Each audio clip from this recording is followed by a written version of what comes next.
شروع کر دی. وہ الجھتا چلا جا رہا ہے حتیٰ کہ اس نے ایک نوکیلا پتھر پکڑ کے حضور کو زخمی کر دیا اور آقا کے نازک بدن سے خون بہنے لگا. حکم جہاد نہیں آیا، اللہ کی مشیت ہے. حضور علیہ السلام وہاں سے سین حرم میں پہنچے، آب زمزم سے اپنے زخم دھوئے اور اللہ کے حضور سجدہ ریز ہو گئے. مالک تیرے رنگ، یاری تیری سونا پر ازمیشاں تیریاں آگ، سونا پرکھیا جامدہ ہے نال اگاں دے لگ. حضور کے چچا حمزہ بن عبد المطلب ابھی اسلام نہیں لائے تھے، شکار کرنے گئے ہوئے تھے. یہ جب شکار کر کے آتے تو بڑے اطراء کے چل رہے ہوتے.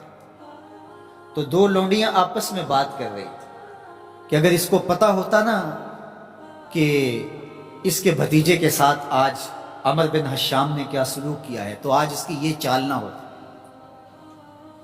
تو حمزہ بن عبد المطلب کے کان میں یہ بات پڑ گئی. اللہ اکبر، رک گئے. وہ جو فاخرانہ چال تھی تبدیل ہو گئی.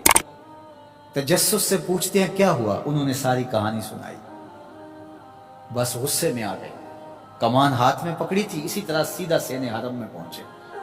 صنادید قریش نشستیں جمائے بیٹھے تھے.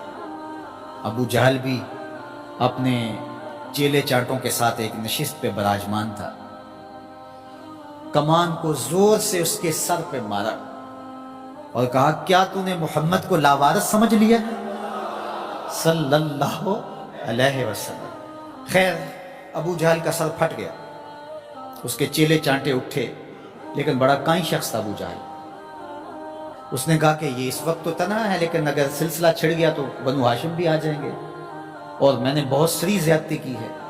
اس نے کہا بس بس بس چھوڑ دو، مجھ سے کچھ ہو گیا تھا. اب حضرت امیر حمزہ حضور کو تلاش کرنے لگے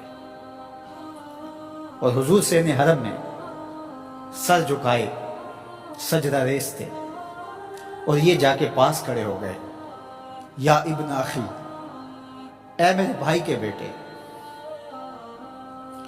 حضور نے سر نہیں اٹھایا. پھر انہوں نے کہا یا ابن اخی، اے میرے بھائی کے بیٹے. حضور پھر سجدے میں سر رکھ کے رو رہے ہیں.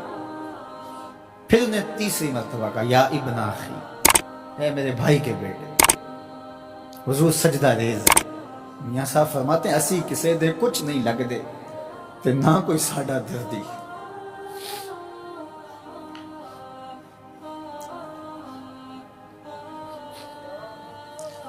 خیر حضور نے سر انور اٹھایا تو کہا بھتیجے تو خوش ہو جا، میں تیرا بدلہ لے آیا. حضور نے بڑی بے نیازی سے کہا کہ چچا مجھے کوئی خوشی نہیں ہوئی. کہا میں اتنے بڑے سورما کا سر پھاڑا ہے. کہا مجھے کوئی خوشی نہیں ہوئی. بخت یاوری کر رہا تھا. دوسرا جملہ کہا تم کیسے خوش ہو گئے؟ کہا جس رب کو میں مانتا ہوں اس کو تم بھی مانو، یہ میری خوشی کا سامان ہے، اگر مجھے یہ دے سکتے ہو تو کہا پھر دیر نہ کیجئے، ابھی اپنی غلامی میں شامل کر دیجئے. یہ ہوتی ہے اپنے مشن کے ساتھ وابستگی. ہم اپنے چھوٹے چھوٹے سطحی مفادات کی وجہ سے کتنے بڑے دینی نقصان کر دیتے ہیں اور ہم جان رہے ہوتے ہیں کہ میری اس ذات سے یہ نقصان ہو رہا ہے، لیکن ہمارا نفس اتنا بڑا ہوتا ہے. لیکن